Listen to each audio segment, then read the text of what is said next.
नमस्कार बच्चे लोग, मैथ्स एक्सपर्टीज में आपका हार्दिक स्वागत है। ये क्वेश्चन नंबर 2 है, exercise 9.1 some applications of trigonometry. ठीक है, यहाँ इस क्वेश्चन में दे रखा है a tree breaks due to the storm and the broken part bends so that the top of the tree touches the ground making an angle of 30 degree with it।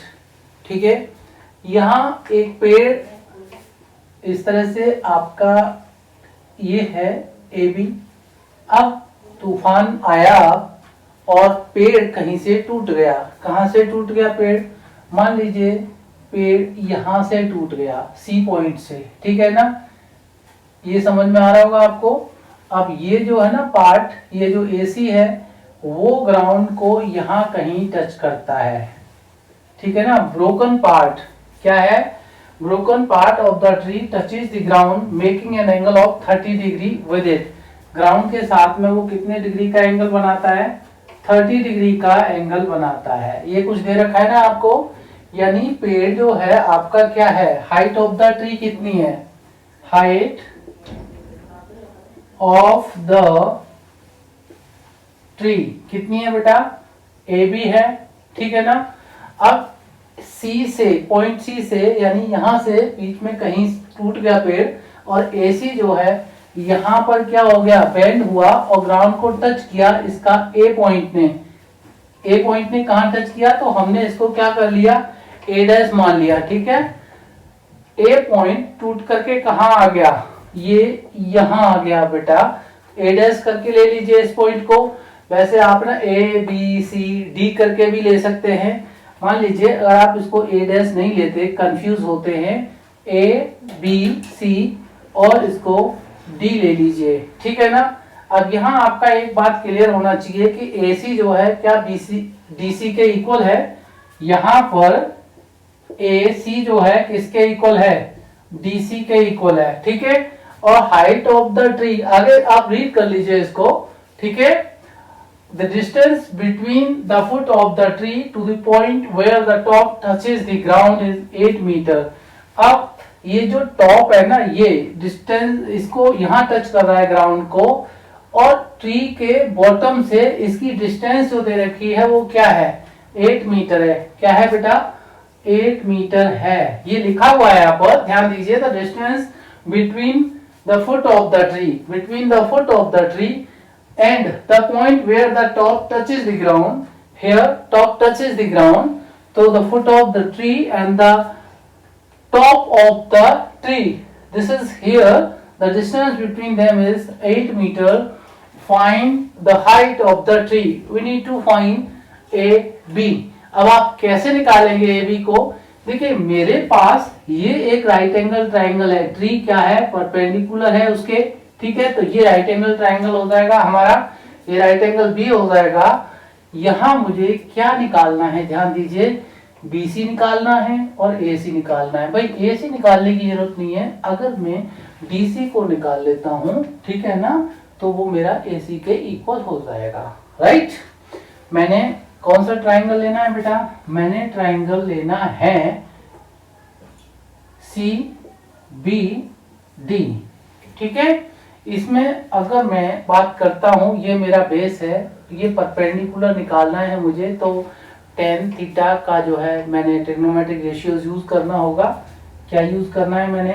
Ten theta is equal to क्या होता है? Perpendicular by base होता है। यहाँ पर base angle 30 degree है, तो ये मेरा टेन थीटा कितना हो जाएगा बेटा? ये मेरा टेन थीटा, यानी थीटा कितना है? 30 डिग्री रख लूंगा मैं इसको। परपेंडिकुलर क्या है यहाँ पर? बीसी है। ठीक, और अपॉन में बेस, बेस क्या है मेरा? 8 मीटर है, तो यहाँ से मैं बीसी निकाल लूंगा। ठीक, तो देखिएगा टेन 30 की वैल्यू कितनी होती है? 1 अपॉन इसका रूट 3 होती है, is equal to BC upon 8।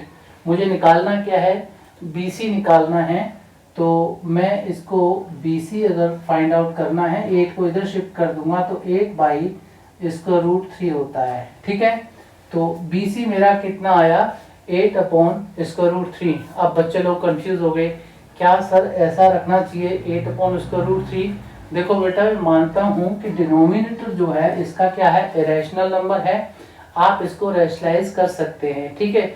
लेकिन थोड़ा सा रुकिएगा, क्योंकि this BC is not my final answer. मेरा फाइनल आंसर क्या होगा, BC में मुझे अभी AC यानी DC की वैल्यू और ऐड करनी है, ठीक है। तो इसको मैं इक्वेशन 1 मान लेता हूँ। इतना क्लियर है आपका? गुड। अब भाई ट्राइंगल कोई और लेना है, यही लेना है? भाई ट्राइंगल मेरे पास यही है, मुझे क्या निकालना है, ध्यान दीजिए।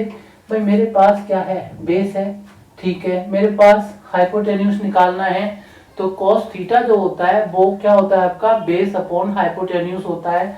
अब भूल जाए तो आपको याद दिलाने के लिए perpendicular base Pandit Badri Prasad upon क्या है, हर बोले साइन कॉस के लिए बेस बाय हाइपोटेन्यूज।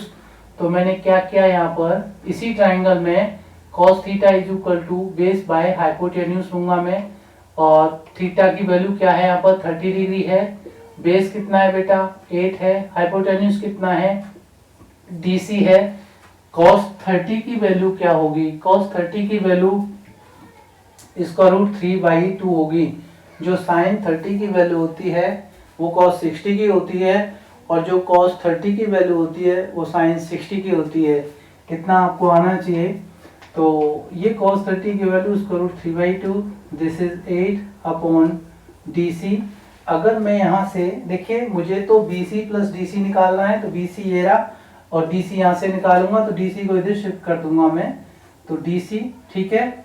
इधर आ गया मेरा, ये √3 नीचे पहुंच जाएगा, तो 8 इसका √3 और 2 मेरा 8 के साथ चला जाएगा, ठीक है ना। तो ये क्या हो गया मेरा, DC इज इक्वल टू 8 2 16 इसका √3। ये इक्वेशन 2 होगी मेरी। मैंने बताया था ना आपको, थोड़ा सा वेट कीजिएगा, ये मेरा फाइनल आंसर नहीं था, इसलिए 8/√3 और 16/√3। देखिए मेरा क्या निकालना था, मुझे AB निकालना था, और AB किसके इक्वल है, ये मेरा BC प्लस AC के इक्वल है। किसके इक्वल है, BC प्लस AC के इक्वल। देखिए AC मैंने नहीं निकाला, मैंने निकाला है क्या, DC। तो ये जो DC है वो मेरा किसके इक्वल है, थोड़ा और बढ़ा लूंगा, बच्चे कहते हैं कि ये इक्वल लेंथ अब क्लियर है। ये जो AC है वो मेरा क्या है, DC के इक्वल है। तो मैंने AC को DC सब्स्टिट्यूट कर देना है, तो BC प्लस DC। देखिएगा बेटा, अब BC कितना है, निकाला मैंने 8/√3, और ये 16/√3 कितना हो गया मेरा, 24/√3 हो जाएगा। अब मैं जो √3 डिनोमिनेटर में है, दैट इज इरेशनल डिनोमिनेटर, मुझे डिनोमिनेटर को रैशनलाइज करना है, ठीक है। रैशनलाइज करना है, उसके लिए क्या करूंगा बता देता हूं मैं। 24 इसका √3 नीचे, हम इसका √3 से अप डाउन मल्टीप्लाई कर लेंगे, राइट।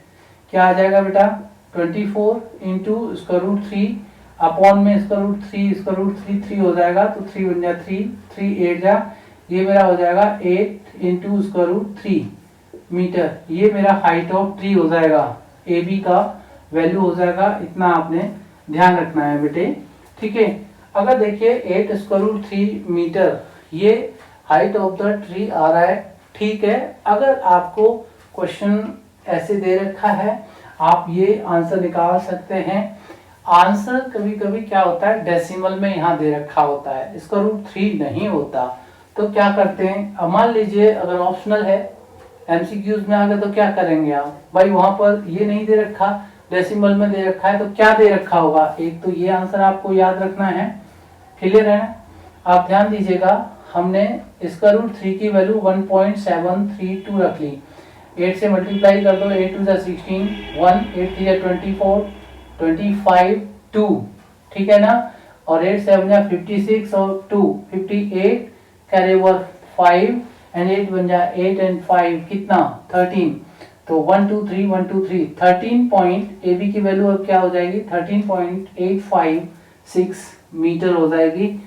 आपका एमसीक्यूज में ये ऑप्शन दे रखा होता है, चाहे डेसिमल में हो या इसको √3 के साथ में आपका आंसर हो, दोनों केसेस में करेक्ट है। आप इसे यहाँ भी छोड़ सकते हैं अगर एमसीक्यूज में नहीं दे रखा तो, ठीक है ना। ये समझ में आ गया होगा। और अक्सर पेड़ ऐसे ही गिरते हैं।